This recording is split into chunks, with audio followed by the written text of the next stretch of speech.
Hi, my name is Pip Coombs. I'm a physiotherapist and I'm an author. My debut novel is called The Hunted. It's the first book of the Phoenix series and it's available everywhere now. And today what I thought I would talk about is writing trauma. There are lots of different types of trauma and everybody reacts really differently to trauma. And that doesn't mean that I'm saying that one reaction is better than another. All I'm saying is that we have to consider that as writers. As humans, we experience a great deal of trauma during the course of a lifetime, and everybody's experience is completely different.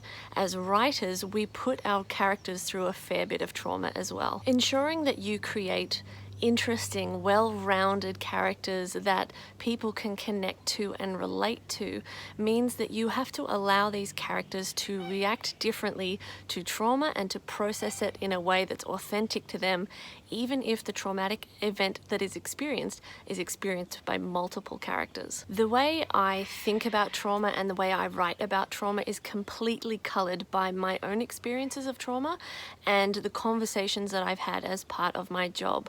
Now, you might be thinking that what does a physio have to do with trauma apart from, back pain here and an ankle sprain there? But we actually have quite a lot to do with trauma, and it's a conversation I have on a daily basis with people. So, for example, if you're a caregiver to someone, whether it be a child with special needs or an elderly parent, sometimes when people experience injuries as part of caring or that affect their ability to care for someone, that can be a deeply traumatic experience. I've also worked with women who, for example, came in with a knee situation and they said that they had just missed the last step when they were coming down the stairs and fell, and as it turned out later, they were actually being abused by their spouse, and this was just one injury of many. I personally work with a lot of women, so I see a lot of birthing traumas, sexual traumas, huge health events that then have an effect on that person, and part of what we do as treatment is actually work with them to help them resolve the physical ramifications of that trauma. And along the way, we talk about it quite a lot as well. Now, the important thing to really understand is that trauma can have a very visceral and real effect on people, not only from the perspective of stress hormones and how they affect the body, but you can actually see changes in the nervous system, so it can wind up the nervous system. You can get muscle gripping strategies, which can sometimes start out as a protectory response, but over time become really chronically tight muscles. You can see adhesions develop, and these are direct physical results of emotional trauma as well as physical trauma, and all of these things can lead to actual physical pain. There are studies that show that exposure to adverse childhood events, or ACEs, actually have huge impact on people. So they can affect their hormonal systems, they can affect their brain development, and they can also have a really big long-term effect on your life expectancy and your likelihood of developing diseases such as cardiovascular disease. So when you're writing characters who've experienced ACEs in their childhood, such as people in their family having addiction or being incarcerated or having mental health issues, or there being a history of abuse or abandonment or neglect in some variety or other, you need to understand that that can present as a measurable difference in someone's brain that you can sometimes even see on MRI.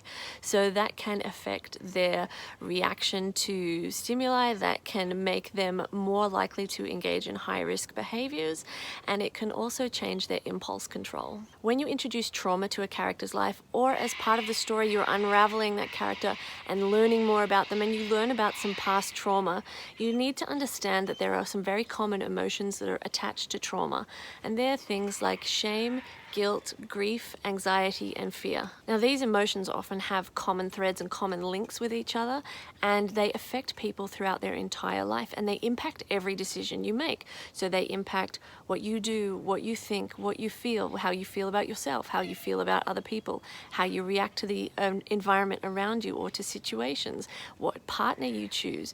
They impact everything, and that is true for you and it should be true for your character as well. Does your character experience anxiety and toxic thoughts that take them hostage?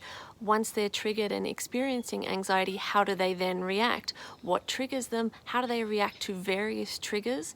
And how do you come down from an anxiety spiral once it's already happened? Do they shut down and go quiet?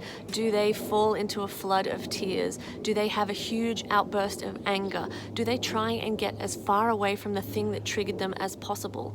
These are things to consider when writing your characters. So I thought I would share some examples of trauma and how people react to them, both from my life and from stories that other people have shared with me. So at this point, I'm going to be talking about very specific kinds of trauma. So if this kind of event triggers you, then I would suggest that either you skip ahead, and I will put a timestamp down below in the comments, or that you stop watching at this point. So unfortunately, I know someone who experienced a late-term miscarriage. So this means that they still had to birth the baby, and the baby was stillborn.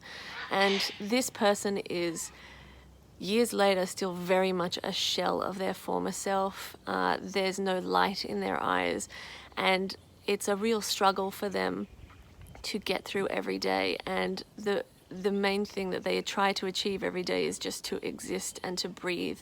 There's no joy, there's no light, there's no laughter. And this is an example of someone who has just completely shut down as a result of trauma.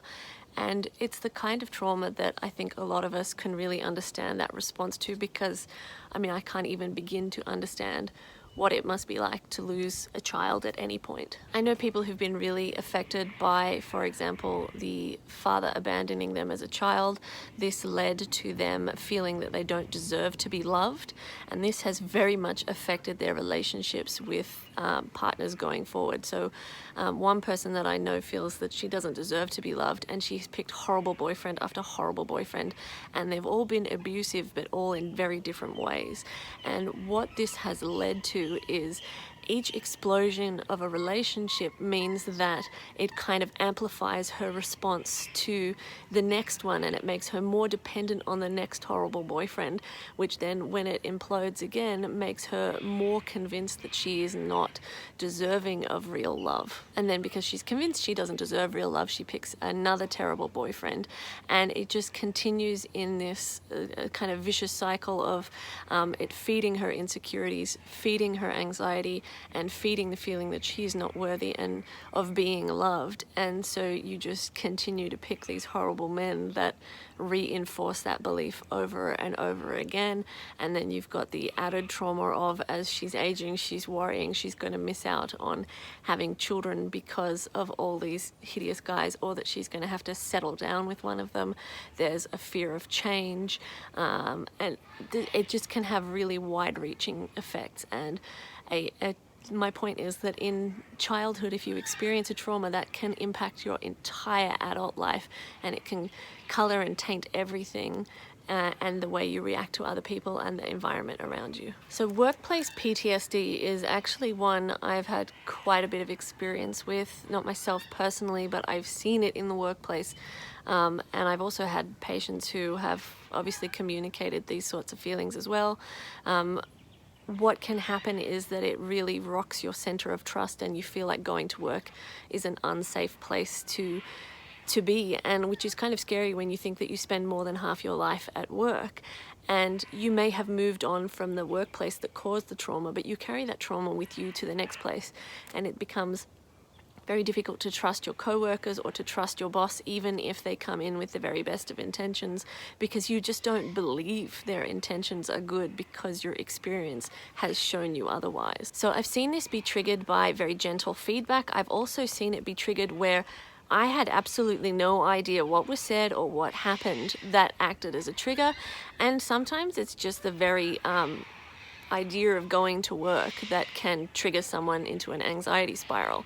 And I've seen this present in one person in a very different ways depending on the trigger, and this will happen. So I've seen it present as deer in headlights. The flight, or freeze response kicks in, and they froze and they were completely unable to function.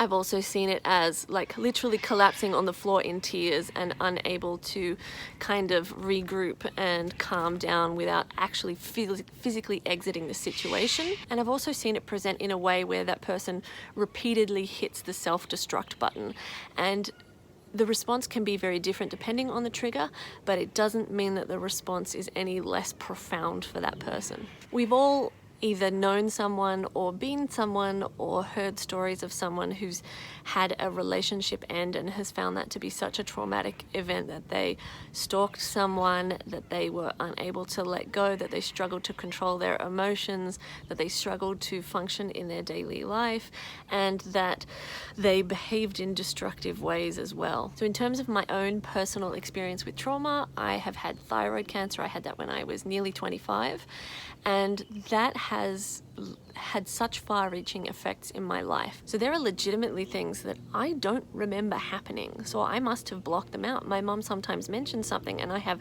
absolutely no memory of it. There are also other parts that I choose not to remember, and they're often parts where I legitimately feared that I was going to die. For a long time I avoided relationships because I was in treatment for quite a while, and I didn't want to bring somebody else into the mess that was my life. And when you look back at that, what I actually think was I was so hurt by my body and by my illness, and I was so hurt by friendships that exploded as a result of my illness. So for example, I had one friend who completely disappeared and then reappeared a few months later to tell me that they had been, stewing on my illness for the last 3-4 months, and that my illness was a burden that they could no longer bear. And I'm sitting there going, well, you haven't been here, you haven't been bearing anything.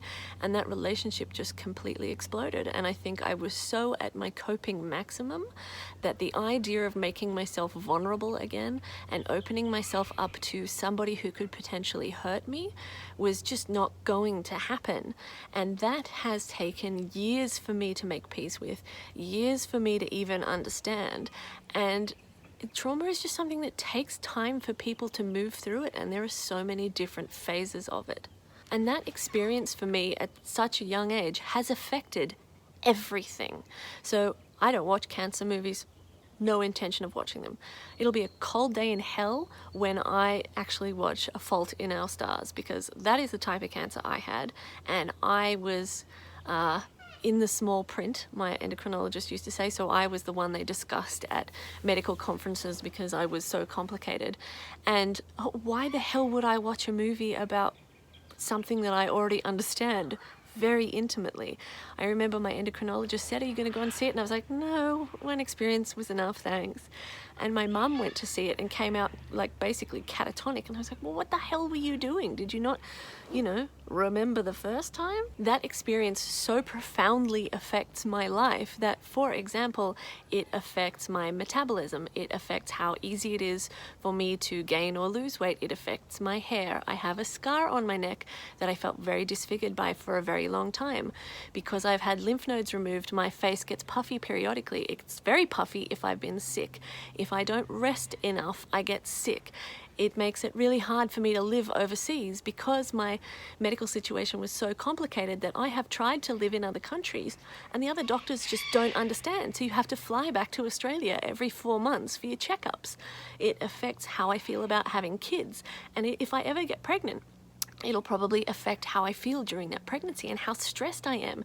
And you can be damn sure that if my endocrinologist calls me, I am getting a flood of stress hormones and I have got adrenaline and cortisol rushing around my body.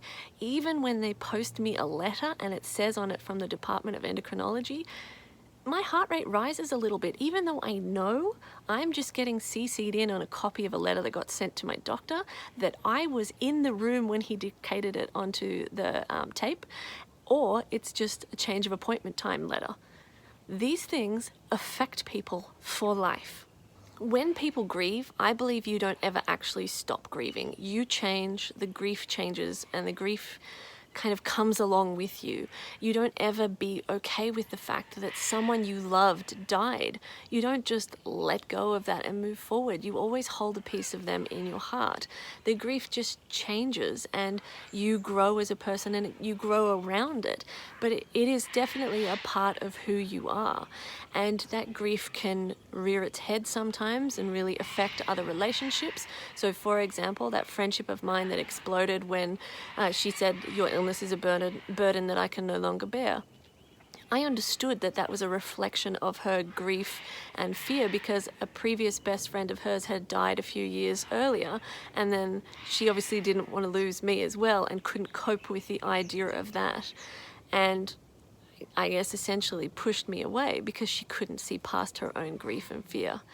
And that's okay, but that's just an example of how grief and trauma and fear affect people. Grief can leach its way into your life, and anxiety can cripple people. Fear can make the entire thing cyclical, where if you experience something like a trigger that reminds you of the original traumatic event in some way, it kicks off this entire biological process where you get a huge stress response, which is triggered essentially by your fight, flight, or freeze. And so you'll get a rush of adrenaline and cortisol, and your body will be prepared to react to that trauma. And if that happens to someone often enough, if their stress response is kicked off often enough, then it becomes quite debilitating. So with consideration of how shame, grief, guilt, fear, and anxiety can affect us, take a look at your characters that you've written. What is their arc? Where are you taking them? And what obstacles or traumas are you putting in their way as part of their character development or story? Have they suffered a trauma in the past? Or are they suffering a trauma in real time, or both? And is that the obstacle that you're putting in front of them as part of their character arc? What would your reaction be to that trauma, and what would the character's reaction be? Sometimes your characters will have the same reaction that you would have to a trauma, and that is totally natural because everybody reacts differently, and some characters will react the same as you. What you've got to be careful of is that you're not writing yourself into a character. This can be dangerous because it can ruin a reader's enjoyment of your story, because the reaction doesn't necessarily seem authentic to the character that you've created. It can also ruin a reader's experience of your work if your reactions to trauma so color your characters' reactions that their reactions become predictable, because essentially it's just you reacting to trauma and writing it down on behalf of every single character. By allowing your characters to come to their own conclusions, your work in progress or your novel will be so much more interesting to other people. Some characters will fight it. Some characters will give in to grief. Some people will stop and shut down and become shells of their former self. Some people will try and rationalize trauma. Some people will catastrophize trauma. Some people will allow it to pass through them and find a way to be grateful again. And some will be triggered and have emotional scars or physical scars that may forever be part of who they are, and that can be either very subtle or quite obvious. When you create characters, don't forget to think about the way that they would legitimately react to events, both big and small. And the reactions will be affected by things like their attitudes, their values, the way they were brought up, their biases, and their scar tissue. We all have biases, and it's just a matter of how they affect us. So as writers, it's really important to have conversations with people who have different experiences and different biases to us, and to do research so we can create well-rounded characters. Even then, the very process of opening yourself up and publishing your work, you're going to have some people who feel that you maybe didn't capture things properly, that you didn't do it justice, or they're just going to dislike what you do or say in some way, and you're going to make mistakes. And you need to be open to the fact that you're going to make mistakes, that you have things to learn, and that you can apologize and mean it and grow as a person. And also that sometimes people just, I don't know, like to say hurtful things to other people who have taken a chance and made themselves vulnerable and put themselves out there, and yet they're not willing to do the same thing themselves. That being said, if you made a mistake, That's okay. You can learn from it, you can apologize, you can make amends. But ultimately, you will be affected by your biases. So, for example, I made a video that's on this channel about writing with diversity, and I know that as a privileged, straight, white female, my bias is going to affect what I say in that video. But I would rather say something than say nothing at all, even if I don't do it justice, because I don't know what it's like to grow up in America where they've had mass shootings, 251 mass shootings in 216 days. Or I don't know what it's like to grow up in a family where I was abandoned by a parent. Or I don't know what it was like to grow up and have an experience of abuse or be a member of the LGBTQ community. I can still say something and say that I believe that we need to consider writing well-rounded characters who have multifaceted experiences, who have experiences that are different to our own, and that the best way to do that to the best of your ability is to research and to have conversations with people who are open to having those conversations. But I know that I'm going to make mistakes, or that I might not articulate it as well as I could have, and all I can do is try and learn and grow from that experience. So that is part of writing characters that you need to consider. It is part of addressing trauma both in your life and in the life of your characters. And I'm hoping that by making this video, we can all have more open conversations, and that our writing becomes more reflective of the humans that exist in this world, and that the characters become even more amazing than the ones we already see out there. And I really hope that you have taken away something useful or valuable from this video, and I hope that we can all continue to be better than we were yesterday and be more empathetic towards people and more considerate in our replies in social media and in face-to-face interactions with people, because as you can tell from this video, there are lots of things in people's lives that have happened that you may not know about. And if you can approach life with more empathy and maybe just take a breath before talking, and this is definitely something I need to practice in my everyday life, then hopefully we can not accidentally trigger people, or we can take a minute and think about how our words might affect somebody else, or what they might be taking on, or what even they might be dealing with. Just try and do the very best you can every day to be kind to one another. If you've enjoyed this video, I hope that you'll give it a thumbs up and that you'll subscribe to this channel.